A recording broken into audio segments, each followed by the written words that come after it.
Alors, comment ça va? D'abord, je voudrais demander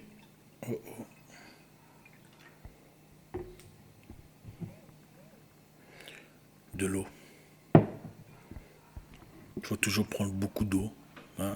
C'est bon pour la santé. Ouais, c'est bon pour la peau. Ma peau, vous la trouvez comment? Alors, comment allez-vous? Je vais très bien. D'abord, je voudrais demander à tout le monde, s'il vous plaît, jetez un coup d'œil sur le bouton notification, pardon, le bouton d'abonnement. Nous savons que Facebook est en train de désabonner les gens sans qu'ils ne le sachent. Jetez un coup d'œil, s'il vous plaît, pour voir si vous êtes toujours abonné. Si vous ne l'êtes pas, vous savez quoi faire. Si vous l'êtes, eh ben génial. Mais s'il vous plaît, avant de commencer, jetez un coup d'œil, ça fera vraiment plaisir. Je ne sais pas pourquoi on ne les fait pas avec les autres, tous qui font des vidéos abrutissantes, des bêtises, tout ça. Ils ont 6 millions de followers, 15 millions sans problème. Ils ont facilité à être exposés par YouTube. Pardon, j'ai dit Facebook ou YouTube, je ne sais plus. On parle de YouTube.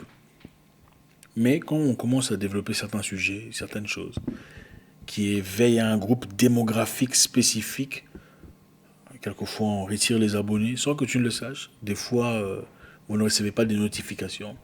Si vous avez reçu la notification, veuillez nous signaler dans les commentaires, comme ça on pourra évaluer combien de personnes en effet reçoivent leur notification ou pas.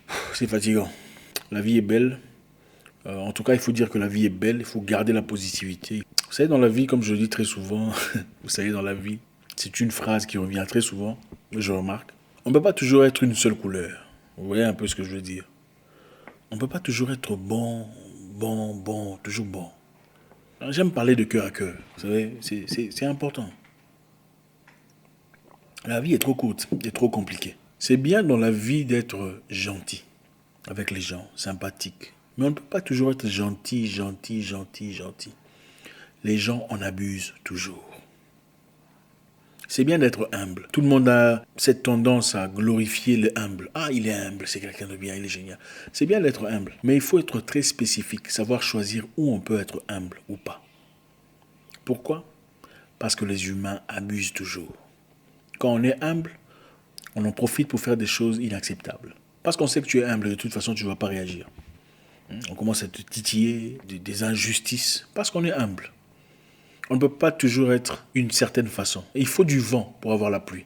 Il faut le chaud pour avoir le froid. Il faut le jour pour une nuit. Même le Créateur le sait. Voilà pourquoi à chaque fois que vous priez, vous n'avez pas toujours vos réponses. Parce que quelquefois, il refuse. On ne peut pas être une seule dimension d'humain. J'ai parlé à une personne très récemment qui traverse des moments difficiles. C'est une personne que je connais qui avait réussi dans beaucoup d'entreprises, en tout cas qui avait de l'argent. De l'argent, il en avait. Et il en donnait. Il en donnait beaucoup. Tout celui qui avait un problème allait vers lui. Ah, Jean-Marc, s'il te plaît. J'ai changé son nom parce que voilà. Tout ce qui avait de difficultés, tous ces gens qui le connaissaient depuis son enfance, depuis l'école primaire, Jean-Marc, donné. Loyer, donné. Hôpital, donné.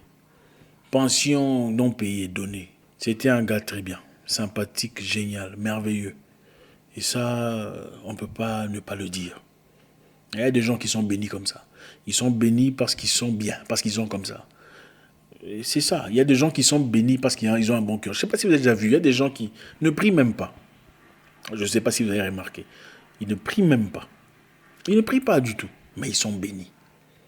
Et c'est clair. Ils sont bénis financièrement. Il ne faut pas dire qu'ils sont bénis par le diable. Ça, c'est la jalousie. Et c'est le diable qui vous fait parler. Parce que le Créateur bénit qui il veut. Même ceux qui ne croient pas en lui. Il bénit. Même ceux qui ne le connaissent pas. Il bénit qui il veut. Quand il veut. Comme il veut. Tout ce qui ne fait pas ce que les autres font n'est pas nécessairement béni par les diables. Ça, c'est faux. Donc, c'était pour dire, même dans sa famille, ses proches venaient souvent vers lui pour chercher un réconfort financier. En cas de besoin, en cas de difficulté, c'est vers lui qu'on partait. C'est vers lui qu'on partait. S'il te plaît, il y a l'enfant qui est malade. Il va donner de l'argent. 1000 dollars. S'il te plaît, j'ai des difficultés. 1000 dollars. S'il te plaît, je veux ouvrir une boutique, 1 000 $. Il avait une entreprise qui fonctionnait bien. Et bien d'autres entreprises qui naissaient à peine. Mais il était tellement gentil, tellement agréable. Il donnait, il donnait, il donnait. Les gens qui l'ont engagé étaient souvent des gens de sa famille, ou des proches, des amis, des cousins, des cousins aux amis. S'il te plaît, prends ma cousine. S'il te plaît, prends mon cousin au boulot. Il faisait ça, sans nécessairement être compétent. Mais par amour, par sympathie, disant, bon, quand Dieu me bénit, je bénis aussi les autres. Il a recruté toutes ces personnes, dont la plupart étaient complètement incompétents. Il a fait un accident de voiture, a fait 5 mois à l'hôpital. Et après ces 5 mois, quand il est sorti de l'hôpital, tout est tombé en faillite. Il avait quelques entreprises. Un garçon qui avait commencé une vie bien claire, financièrement stable, un avenir bien établi, un homme sympa, humble, gentil, poli, courtois, généreux, tombé en faillite. Par les mêmes personnes qu'il a sorties dans la misère. Les mêmes personnes qui sont venues pleurnicher, pleurer auprès de lui. Nous avons des difficultés. S'il te plaît, prends ma cousine. S'il te plaît, prends mon neveu. Ces mêmes personnes l'ont fait tomber en faillite. Le monsieur en difficulté, incapable de payer même les choses les plus élémentaires, se retournait auprès de qui il donnait de l'argent pour soutenir leur business, pour aider, pour avancer. Ses sœurs dont les maris ne travaillaient pas, à qui il donnait de l'argent pour faire des voyages et ne revenait peut-être après 8 mois ou 7 mois, après avoir engrossé notre femme quelque part ailleurs. Mais arrivé là-bas, qu'est-ce qui s'est passé? On lui a demandé de partir parce qu'il n'y a pas de place. Il n'a pas d'argent. Ses partenaires sont partis. Et avec cette situation que nous connaissons tous ici, c'est très compliqué. Les mêmes personnes qui l'aidaient, les mêmes personnes qui venaient auprès de lui pour chercher du réconfort financier, l'ont tourné le dos. Et qu'est-ce qu'ils disent aujourd'hui? Oh, en effet, apparemment, c'était de l'argent de la sorcellerie. Parce qu'à la mort de son père, c'est quand il a commencé vraiment à avoir de l'argent. Maintenant, on l'a demandé de donner sa mère aussi. Comme il a été incapable de donner sa mère parce que sa mère prie beaucoup, d'après eux, voilà pourquoi il a fait cet accident. Il est entré dans le coma et puis il a fait combien de mois? Incroyable. Incroyable. Et aujourd'hui, une personne qui le connaisse, de se mettre ensemble pour essayer de collecter, cotiser, pour qu'il ait une... C'est injuste. Je vous l'ai dit toujours, je le répète encore une fois. Dans la vie, il faut savoir quand est-ce qu'il faut dire non. C'est très important. Vous ne pouvez ne pas seulement avoir une seule vitesse. C'est fou. Regardez, quand vous avez de l'argent, les gens viendront toujours vers vous pour demander. J'ai mal à la tête. L'enfant est tombé, il faut aller à l'hôpital. On n'a pas d'argent. On n'a pas payé l'école des enfants. On a besoin d'aide. Papa est tombé, on a besoin de soutien. Il y a deuil au village, il faut aider. Il faut qu'on opère tantine, il faut aider. Il faut savoir dire non. Je sais, ça semble méchant. Mais dans la vie, malheureusement, il faut apprendre à dire non. Parce que quelquefois, comme je l'ai dit dans le passé, il suffit de rester calme et de ne pas répondre. Vous verrez beaucoup de ces choses dissiper elles-mêmes, sans que vous ne fassiez quoi que ce soit. Les gens viendront toujours vers vous quand vous avez. Quand on sait que vous n'avez pas, on ne va pas vous demander. Quand on sait que le boulot est instable, on ne va pas vous déranger. Quand on sait que vous n'êtes pas le seul propriétaire du business, on ne va pas vous déranger. En tout cas, pas autant. Mais quand vous sortez dans le quartier, j'ai réussi. Ou ma vie est meilleure, je suis bien, j'ai un beau salaire. Vous aurez des difficultés. À moins que vous ne soyez un philanthrope établi. D'accord, faites ce que vous voulez.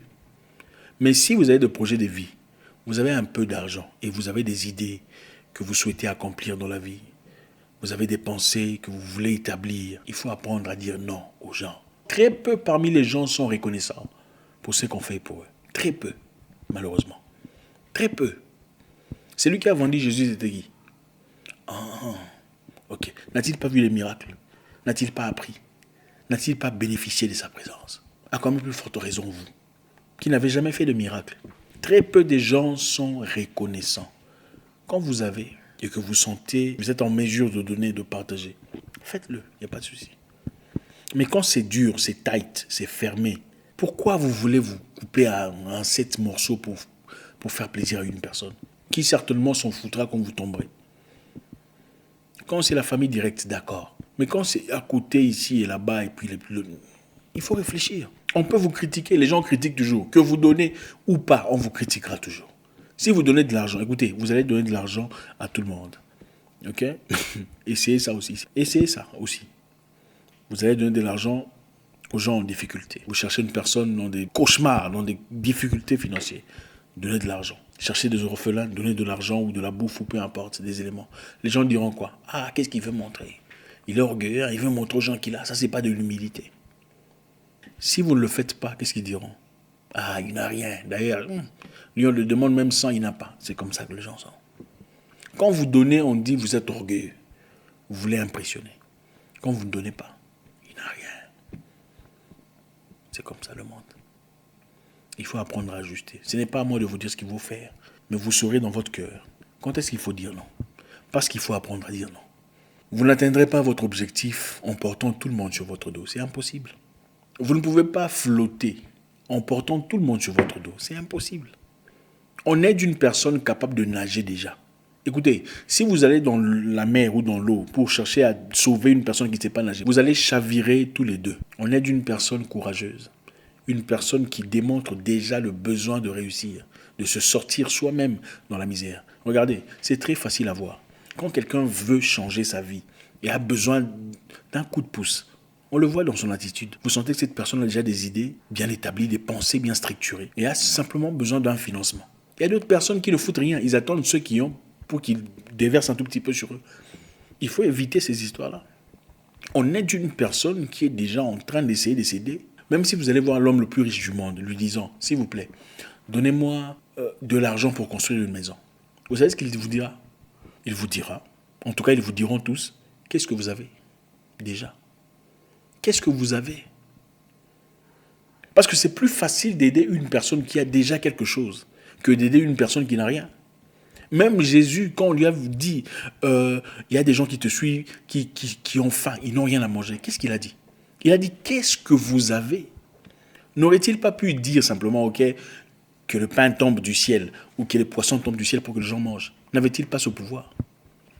Ne pouvait-il pas faire ça? Mais il a demandé, qu'est-ce que vous avez? Pour participer à la création de ce que vous cherchez. Vous voulez aider tout le monde. Prends. Quand vous tombez, ce sont les mêmes personnes qui vous pointent du doigt. Ah, en fait, ce n'était que de la vapeur, de la poudre. C'était pour impressionner. Au fait, il n'a vraiment rien. Ce n'était pas ce qu'on croyait. C'est comme ça qu'ils sont. Les humains sont méchants. Pensez à vous-même. Faites de vous une priorité. Pensez à vos propres projets, à vos propres idées, à vos propres besoins d'accomplissement. C'est aussi important.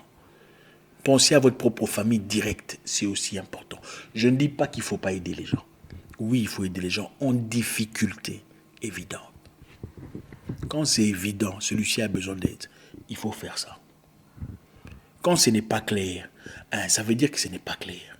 Il ne faut pas être bonbon. Trop bon, on devient bonbon. Merci.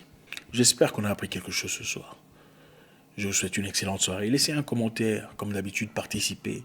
Laissez un commentaire dans notre communauté de réflexion. Je vous souhaite une excellente soirée. À très bientôt pour une nouvelle vidéo. Au revoir.